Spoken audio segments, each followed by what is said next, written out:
विजेता maths channel में आपका स्वागत है। आज हम कक्षा 7 की गणित में प्रश्नावली 1.3 का प्रश्न क्रमांक 1 हल करेंगे। प्रश्न है, निम्नलिखित में से प्रत्येक का मान ज्ञात कीजिए। तो इसमें हमें ये ABC करके भाग दिए हैं। तो भाग ए को शुरू करने से पहले आप थोड़ा सा देख लीजिए कि जब हम भाग करते हैं, भाग अर्थात ये होता है बटे।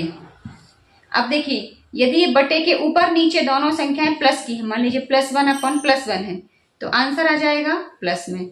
अब यदि जो बटे है अर्थात भाग है उसके ऊपर नीचे एक संख्या माइनस की और एक प्लस की है, तो जो आंसर है वो आ जाएगा हमारा माइनस में।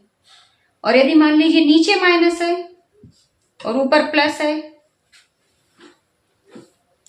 तब भी जो हमारा आंसर है वो माइनस में ही आएगा।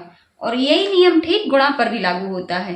देखिए, जब दो समान चिन्ह होते हैं तो आंसर प्लस में आता है, दो असमान चिन्ह होते हैं तो माइनस में आता है। इसी तरह से यदि ऊपर नीचे दोनों जगह माइनस है, -1 अपॉन -1 है, तब भी आंसर हमारा प्लस में ही आएगा। ये समान चिन्ह हो गए ना, माइनस से माइनस कट जाता है, इसलिए आंसर प्लस में आ जाता है। और सेम यही नियम गुणा पर भी लागू होते हैं।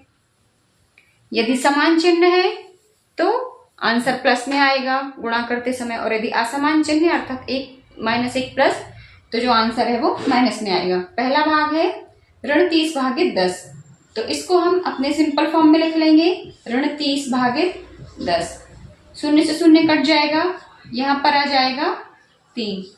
अब ये 3 कैसा आएगा? ऋण का आएगा, क्योंकि नीचे प्लस ऊपर माइनस, तो माइनस प्लस मिलके हो जाएंगे माइनस।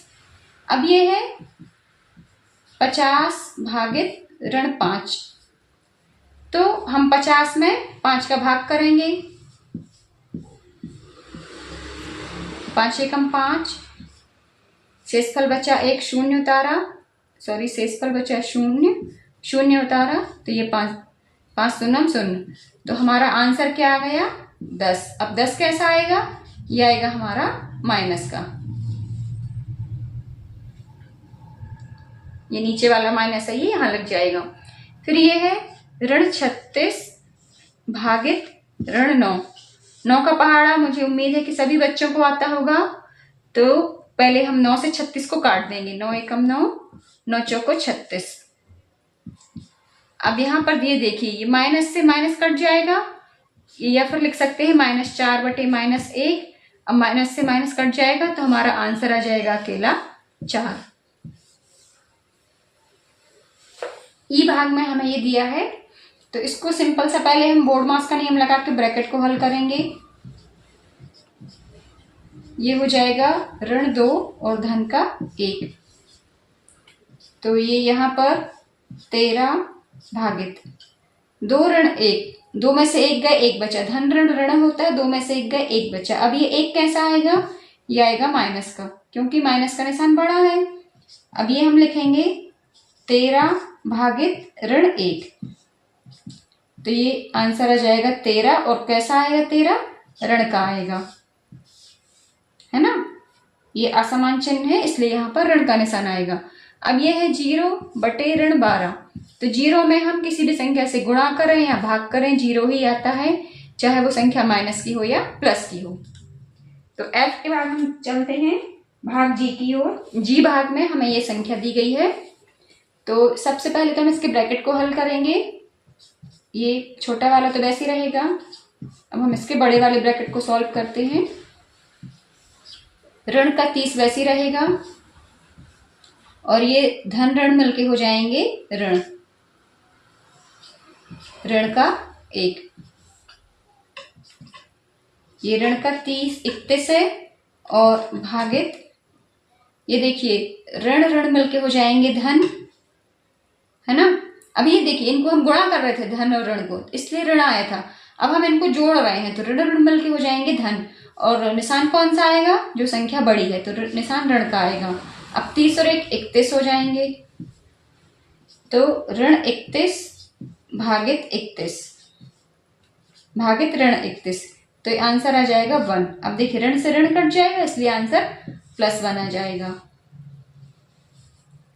अब हम करते हैं इसका H भाग। यहां पर हम पहले ब्रैकेट को हल करेंगे, तो ऋण 36/12, और इसके भाग में है 3, इसके भागित में है 3। तो 12 का पहाड़ा सबको आता है, 12 कम 12, 12 दूनी 24, 12 ती 36। ये 3 बार कट जाएगा सीधा सीधा, ऋण 3 आ जाएगा यहाँ। और जिनको नहीं बनता है पहाड़ा वो देख लीजिए, ये हम लिखेंगे 36 भागित 12। तो इसको 2 से डिवाइड करते हैं, 2 छंग 12, 2 एकम 2, 2 अट्ठे 16। पुनः 2 से करेंगे, 2 तीन 6, 2 नाम 18। अब 3 एकम 3, 3 तिया 9। तो यहाँ पर तो आ गया -3 बटे ये 3 धन का है, ये भी लिख लेंगे हम। तो 3 एकम 3 और ये भी 3 एकम 3। तो यहाँ पर आ जाएगा आंसर 1। अब ये 1 जो है वो माइनस का आएगा, क्योंकि असमान चिन्ह है इसलिए निशान आएगा माइनस का। अब इसका करते हैं आई भाग। आई भाग में हमें दिया है, तो सबसे पहले हम ब्रैकेट को हल करेंगे, कोष्टक को। ऋण 6, ये तो सिंपल सा हो जाएगा, ऋण 6 और ये धन का 5।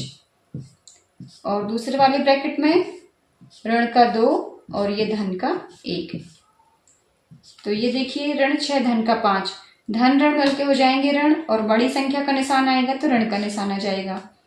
अब 6 में से 5 गया, 1 बचे, तो यहाँ आ जाएगा ऋण 1 भागित, यहाँ पर भी धन ऋण मिलके हो जाएंगे ऋण, और निशान कौन सा आ जाएगा, जो संख्या बड़ी है।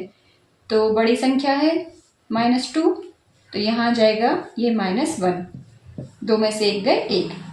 अब ये हो जाएगा ऋण 1 बटे ऋण 1, तो आंसर आ जाएगा हमारा 1। ऋण से ऋण कट जाएंगे, आंसर आ जाएगा 1। तो इस तरह से प्रश्न क्रमांक 1 के सभी भाग पूरे हुए। कहीं कोई प्रॉब्लम हो आप मुझे कमेंट्स करके पूछ सकते हैं। फिर मिलते हैं नेक्स्ट वीडियो में, तब तक के लिए जय हिंद, वंदे मातरम।